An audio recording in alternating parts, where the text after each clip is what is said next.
Now we have Teresa.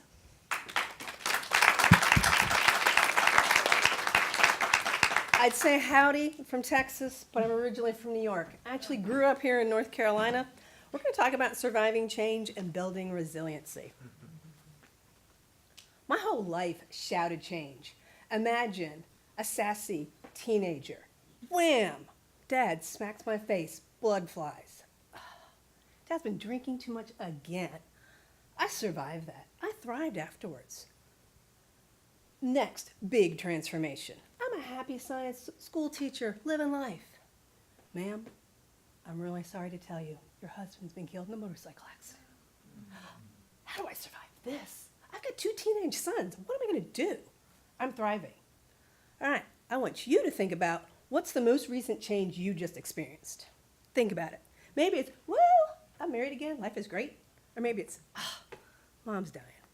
Think about it. There's an emotion associated with any kind of change you have. And with change comes a loss. See that guy? He's got a loss there. It's a great change. I'm married again. Ooh, I don't have my own happy life. And I'm not near the speaker. Sorry about that.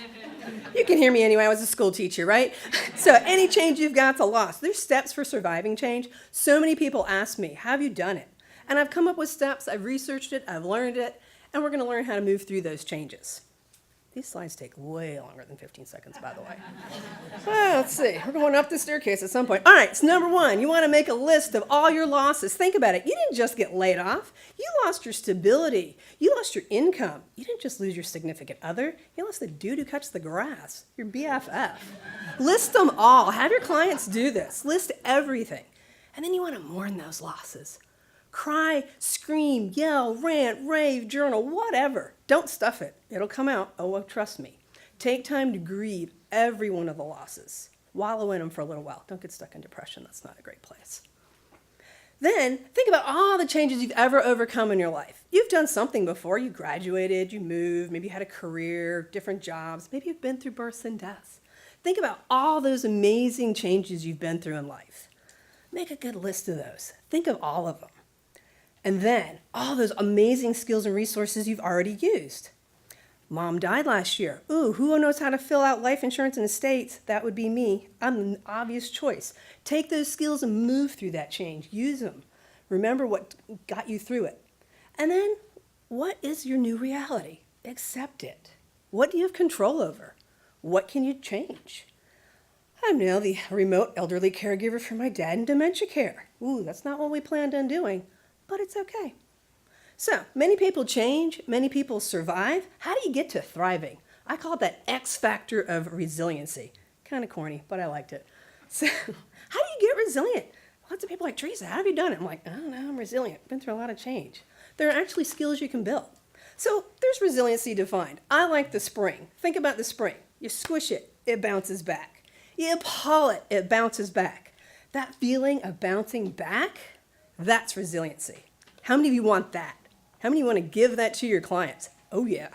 So think about your beliefs. What you think about, change, actually directly impacts your resiliency. Loads of research on that.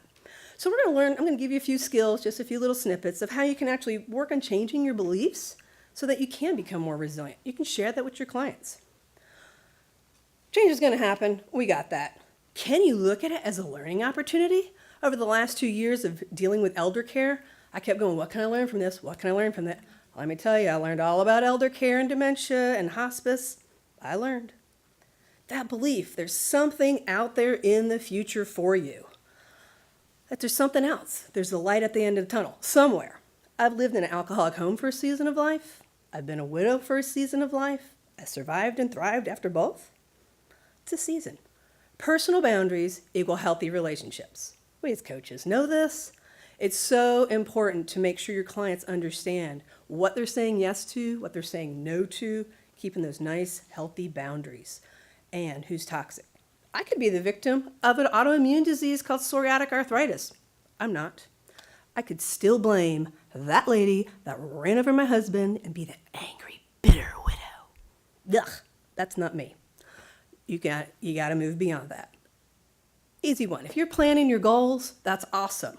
You want to be making sure you're actually moving towards those goals. Sure, you'll miss a few, but so long as you're making your goals and planning towards them, you're doing good. Make sure they're SMART goals. I'm a project manager. That's really important to make them SMART goals. And then get out of your head and get with people. Maybe it's a support group. Maybe it's your best friends. Maybe it's these awesome coaches. Maybe it's a mastermind group, Bible group, whatever. Make sure you've got connections so you get outside your head. And that, you got change, survival, resiliency, you can thrive. I've lived it, survived it, I've researched it, I'm passionate about it. You guys want to hook up with me, give me a call, come to Austin. It's a great place, ACL Fest this weekend. So, thank you.